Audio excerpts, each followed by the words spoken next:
the general will.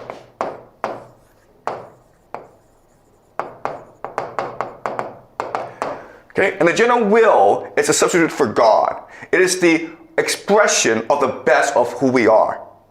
Okay, do you understand? So by ourselves, we're fine, okay? When we come together, we create a new concept that allows us to be truly and fully human, the general will.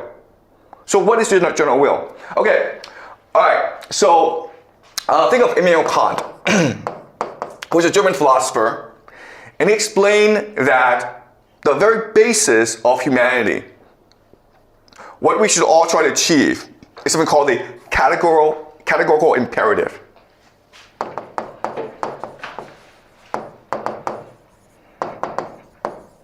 Okay?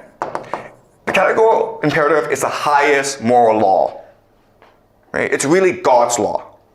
And there are three components to the categorical imperative, okay? The first is the idea of universality. Universality just means that, imagine this, whatever you do, everyone else around you will automatically do, okay? So you want to go drink alcohol. Everyone's going to drink alcohol. Do you want to live in a society of alcoholics? Okay? If you cheat on a test, everyone immediately is going to cheat as well. Do you want to live in a society of cheaters? Okay? If you read books, everyone else is going to read books. So imagine that whatever you do will be replicated by everyone else immediately, okay? That's the idea of universality. Second is the idea of free will. Okay? I know that eating ice cream is bad. I know that eating protein, chicken, is good, okay? But I cannot be forced to eat chicken even though it's better for me. I have to choose to eat chicken by myself. If I want to eat ice cream, I can do that, okay? So we cannot coerce people to do what they do not want to do. All right?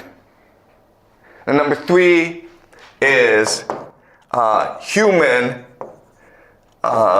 is the end unto itself, okay? And the idea here is that you cannot use humans, a human being, to achieve a higher purpose, because humans are the ultimate purpose. So I can't be like a king and says, you know what, I'm going to start a war to make a lot of money for everyone, and I'll sacrifice 50% of my people, but the other 50% who live will be happy. They'll live in paradise. You can't do that, okay? Because you cannot sacrifice anyone's life in order to achieve a higher end, because the ultimate end is the human life, okay? So that's the idea of the categorical imperative. And this becomes the theoretical basis for the general will, okay? Now in practical terms, how do you implement this in society? Well, the general will gives rise to government. And then the government gives rise to laws. Okay? So the legitimacy of the government comes from the consensus of the people, which is the general will. The general will is not democracy, right? The general will is an abstract idea which represents the best of who we can be. All right? So just because everyone's like, okay, we should all vote to kill that person because we don't like him. No, that's not the general will. The general will is everyone is important. Do unto others as you would want others to do unto you. Okay? So you can't kill anyone, okay? And if people vote for this, then the government is illegitimate because it goes against the general will. All right? And this is important for us because this becomes the basis of the French Revolution. In the French Revolution, the entire European continent, okay, including Britain, Prussia, Austria, Russia, everyone got together and attacked France. France was poor. France had no monarchy. But France defeated everyone. Why? Because people were energized to fight for their nation. They believed that I am now part of a greater good. I have equity in this game. Therefore, I will defend this nation with my life. And France, for the longest time, was unbeatable on the battlefield. Okay? All right? So, that is the French conception of a nation. A nation is a social contract which guarantees rights to its citizens. And in return, its citizens must be willing to sacrifice its life for the nation. And that's why the French Revolution was so successful, which ultimately led to the French Empire under Napoleon. Okay, does that make sense? Now, there's another conception of the nation state, which is this. Okay? And these are the Prussians or the Germans, okay? And it's the idea of iron and blood. So a nation is not something that you choose to get into, okay? It's not something that you start in contact with. A nation is in your blood. A nation is language, heritage, land, okay? And you prove that you are worthy by sacrificing yourself in battle. Okay, this comes to us from the German Republic. In 1870, okay, in the Franco-Prussian War between Prussia and France, these two concepts of the nation state came into battle. Okay, the French was a social contract. You fight for us because you agree to be a citizen of this nation, which guarantees you certain rights. Prussia is like, no, you fight because it is your duty to fight, because it is in your blood, it is in your language, it is in your whole culture, it is in your family. And then when these two cultures clashed, it was the Prussians who won.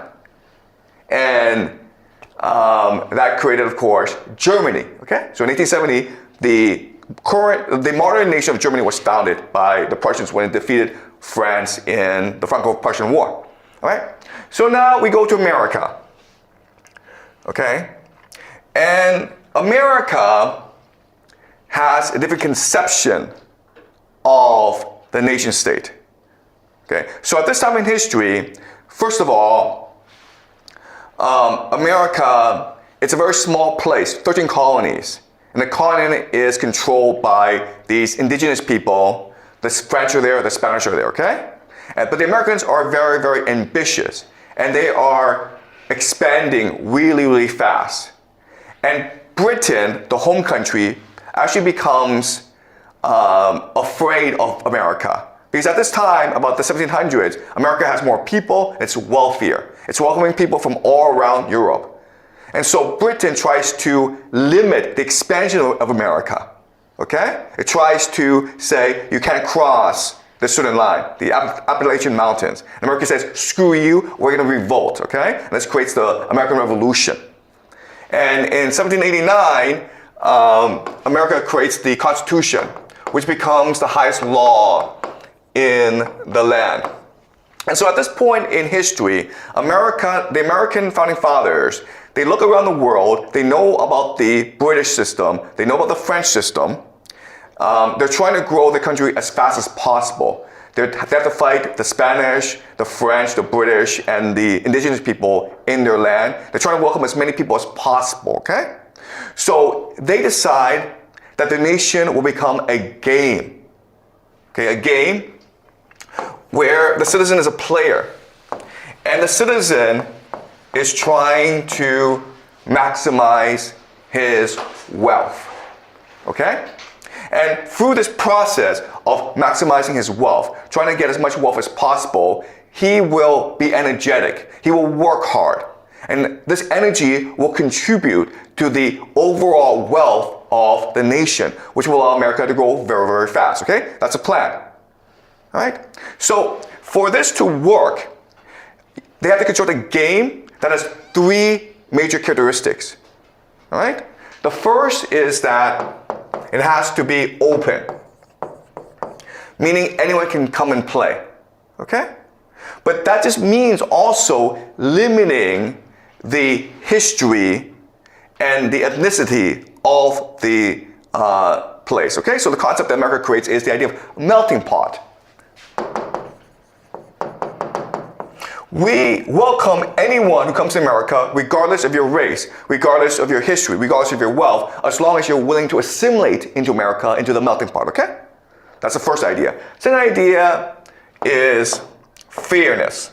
And the third is clarity. So in other words, people are willing to play a game and work really hard to win this game if, first of all, they can play this game, they're allowed to play this game, they're not discriminated against. Also, if the rules are really clear, okay, you understand what the rules are. In America, the rules are very simple. You go to America, you follow the law, you work really hard, you get rich, okay? Really simple. It's called the American dream, right? And the third thing, of course, is that the game is fair. Meaning, the only criterion to generate wealth is how hard you work, how much talent you have, how much merit you have, right? The idea of merit. Okay? And look, this is true. When you go to America, you will discover this. If you work really hard, if you're really talented, if you're really smart, they will respect that, okay? I've been to a lot of countries, and I can tell you that in America, this is true. But it's not true in Canada. I grew up in Canada, and they don't really care if you're ambitious. They really don't care if you're smart. They don't care if you work hard. They don't care. They expect you to follow the rules and conform, okay? That's Canada. You go to China, okay? We all know what China is, okay? No one cares if you work hard. No one cares if you're smart. No one cares, okay? It's all about your guanxi, about your family, okay? But it's true this is true for most of the world. And I would say that the idea of merit is only true for two places. America is the most obvious example, okay? I've been to meetings where at first Americans are like, this guy's Chinese, he doesn't speak any English, he's not that smart, okay? So there's discrimination going on. But the moment I speak, the moment I try to make my case, they are won over by my logic, okay? By my arguments, by my creativity. And they welcome me into the club. That's just the American attitude of being open-minded, of being generous, of appreciating talent above everyone else, okay? The English are also very similar in that way, in that, yeah, maybe they're racist, but if you can make a good argument in front of them, they will accept your argument, okay? But guess what, guys? Nowhere else is this true, okay? In China, you have the best argument in the world. No one cares, right?